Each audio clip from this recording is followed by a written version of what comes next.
Welcome to the Barbarian. Have a look around. You have rages and you'll be okay till you run out. Then you will be useless and feel like it. But just you wait till level 9, then you'll get better crits. Sup, Punions, Chris Punking here, and welcome to D&Design, the series where I look at D&D class design and roast it, or praise it, depending on my own biased opinions. Ah, yes, the Barbarian. Everyone's favorite stupid muscle man with occasional bursts of Hulk, where he becomes a ferocious killing machine. Let us take a look at what the Barbarian brings to the design table, and it's broken. The table, not the Barbarian. First of all, I want to talk about patterns, or rather breaks in patterns. I touched on this briefly during the Artificer video when I talked about level 5 and how all classes reach a major power spike. When everyone either gains extra attack or 3rd level spells, that is what I would call a pattern. If then there is a class, like the Rogue, which gets neither, that is a break in the pattern. Those are very interesting in terms of design. It's like the designers set up rules and then purposefully break them for one reason or another. So how does this relate to the Barbarian? Well, out of all the classes, the Barbarian is the only one who has a D12 hit die. I know it's nothing major, but it is great. Immediately, the Barbarian is more special than every other class. You are unique, and it is also so fitting for the class identity of bulky, tanky, unstoppable brute. Immediate Barbarian W. What else at first level? Con and strength save proficiencies, medium armor, shields, martial weapon. Rage! Rage is potentially the greatest feature any class gets, and the identifying feature of the Barbarian. It does everything and more. It gives you offense, it gives you defense, it does your dishes, your taxes, your laundry, and your groceries. It gives you resistance to all physical damage. You deal additional damage, and you gain advantage on strength checks and saves. And if you don't attack, you okay, let us ignore that rule. That rule is right there. We should just pretend like it's not here. While this feature is strong, this downside is pointless and I hate it. It's really annoying to keep track of and always feels bad when it comes up. This feature is so good. It's incredible. It is flavorful, delivering on the fantasy of the unstoppable berserker. But it's also powerful. It is so well designed. It's almost a little too good. Yes, my problem is that this feature is too good. Because you absolutely need it at all times. A Barbarian that does not rage is about as useful as a pacifist fighter. I swear, I can be useful during roleplay, guys. This means that you'll eventually run out of rages, and that will suck. And it's not like you have a choice. If you don't rage, you're useless. It's a non-choice. Be useless now or be useless later. I personally rather rage now and be useless later and then just hope that I get a long rest in between. And if I don't get to refresh my rages, then at least when my character can't rage anymore, I, the player, will be able to rage when my character feels about as useful as the deafened condition. But Punking, what about spellcasters? They run out of spell slots, right? You surely don't suggest that this is bad design too, right? Right? I mean, I'll talk about spell slots during another D&Design video, not sure which one yet. Maybe it even gets a video all on its own. But the difference is the amount of choice. A player can cast Scorching Ray twice and then complain about a lack of spell slots. Or he could cast Flaming Sphere, maintain concentration, play smart, and get more slash for his slot. Spellcasters have options that Barbarians could not even dream about. You don't choose between various different spells of different levels of power that can be used to solve given situations. It's rage or no rage. And one of those answers is always incorrect, regardless of the situation. So how would I change that? Either unlimited rages. This is kinda boring, but it works. No more keeping track, it'll all be fine. Or just increase the number of rages, but add a secondary use for rage, like expend 2 uses of rage to enter a Giga Rage. That makes you slightly more powerful. Just enough for it to be nice to have, but not so much that it becomes mandatory again like it is now. I like the idea of spending a rage to get an automatic critical hit on someone. A strong feature that, if you use it too much, will remove all of your rages very quickly, but it is not obligatory for your character to function. Something like that. Unarmored defense is cute and flavorful. Hot take, I think every class should have this as an option, but for different ability scores. Imagine a paladin who avoids getting hit by just smiling very charmingly.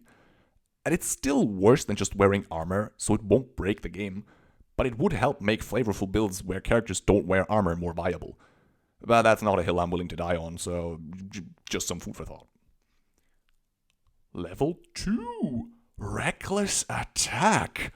And the Barbarian strikes again with a banger feature. It is so flavorful, having you go literally all out in combat while also being incredibly powerful. Advantage on all of your attacks, but a meaningful drawback as well. The drawback is actually good, because it has synergy with your rage, giving you resistance. You are the tank, the front line. Every attack that targets you is an attack that doesn't target your squishy wizard friend. You want to get hit, so granting everyone advantage against you is actually a bait. And you can tank it, right? I love this feature.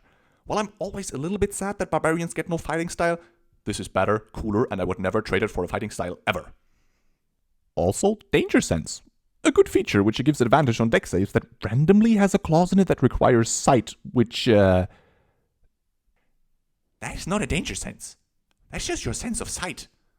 Danger Sense should be for things you cannot see, but that's not the point. The point is that Spider-Man is a barbarian. No, still not the point. The point is that this should just be all deck saves, not just ones you see or don't see or whatever. It is mostly a quality of life upgrade because this is needlessly tedious. Don't make tedious features, guys. But also give the Barbarian the buff. They really need it. Wait, Punking, what do you mean? The Barbarian has received nothing but praise all video. Why is it that you now say it needs a buff? Well, first of all, because of the martial caster divide. For those of you who don't know, this term explains the difference in power between those classes who can do magic and those who cannot. Or as I like to say, those who cast and those who come last. Barbarians fall into the latter category and therefore need buffs in order to play in the same league as wizards, bards, and druids. Secondly, the Barbarian is also rather weak among the martial classes. This is negligible at early levels, but beyond level 5, Barbarians cry. And they cry hard. And no, it is not a battle cry. Level 5, Extra Attack. Good feature, very powerful. I personally hate it, but you do want to have it on your character. Level 7, Advantage on Initiative. Nice, decently flavorful and moderately useful. Level 9, Brutal Critical. The worst feature in the game. Not really, but kinda. Remember how I said that level 5 is a major power spike? Yeah, we are approaching the next big one, which is level 11. This is where fighters get their third attack, as does Eldritch Blast, casters get 6th level spells, and things go hard from here on out. And the Barbarian gets nothing. I mean, nothing. Some minor quality of life changes for Rage, which are neat, but not powerful. And definitely not more powerful than a third friggin' attack every turn. But what the Barbarian does get is Brutal Critical at level 9, which I don't know if that's the case, but someone might have thought that this is enough for the Barbarian at higher levels. And no, it isn't. This feature is pee-pee-poo-poo bad. Like, Paladins at level 11 get 1d8 added to every attack. A Barbarian gets a d12 on a crit? But at least you do more damage when you crit compared to a Paladin. Wrong. Because guess what? The Paladin's d8 doubles on a crit. So while you get 1d12, the Paladin gets 2d8. And that is without additional smites. And yes, Brutal Critical scales. But that's like saying the taste of milk scales when you leave it outside the fridge for a week. So yeah, the Barbarian falls off a cliff after level 5. Which is fine, because while raging you take half damage, including falling damage. But in any case, there's not one feature after that which is even remotely powerful. Except for their capstone, which I love. I love the capstone, do not at me. But I am not taking 14 levels from 6 to 19 just so I can grab a Barbarian capstone. It is not worth it. And the thing is, they didn't even need to do anything. There did not need to be any additional features. I mean, I like features, don't get me wrong, but all of this could have been mitigated if the Barbarian's rage damage increased at all across levels. Because here's the thing. It starts at +2 by level 1 and it ends at +4 by level 20. +4. +4! Excuse me, what? By level 20, this should be like +10, at least. This should make you go, 2 levels of fighter for action surge might be good, but I would be missing out on the additional rage damage from my feature and slow down my progression a lot. Like, this should be the reason you play Barbarian. Make big number go brrr. But no, we stop at +4? You know, it wasn't always like this. Not very long ago, we needed you to survive. Just around tier 2 of play, levels 4 to 5.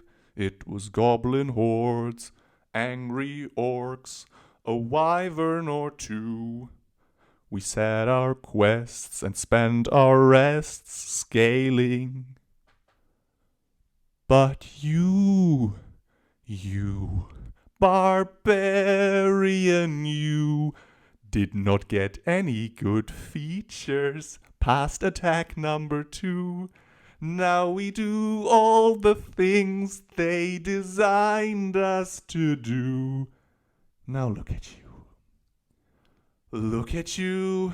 You are stoppable, ignorable. Your time is up, your insides out.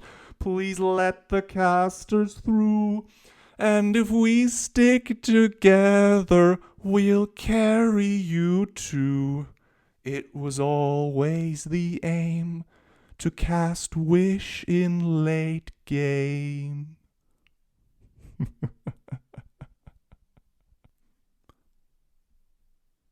Fine, I'll talk about the subclasses. I hate all of them. Lightning Round. Ancestral Guardian is the only one I actually like. Oh, here there's one more. Battle Rager is so bad I refuse to accept it's real. Beast does not give me all 3 types of natural weapons at the same time, just one at a time, and I would be stronger if I wore a shield. I'm a Beast Barbarian. I don't want to wear a shield. Why did you make it so? Berserker Barbarian. Exhaustion is fun, guys. Trust me. Giant. Tell me what you do at 3rd level. Don't worry, I'll wait. Storm Herald. Scales too poorly and also you don't fly. All I want to do is do the Thor Ragnarok entrance on the Bifrost Bridge as he comes down with lightning, go like, flies around, shoots lightning everywhere, but no, Barbarian doesn't get to fly. Totem Warrior. Bear is so boring. What do you mean there are others? Wild Magic. Your Wild Magic table does not scale, and half the entries are friggin' piss. The Salad Barbarian. I actually like the Lettuce Barbarian. It's strong, it has flavor if you add a little bit of French dressing, and every single feature reads like something that I would want to have on my Barbarian. Join us next time as we take a look at the Bard. Guys, I ordered an outro. It should arrive within the week. And then you'll see. Then you'll all see!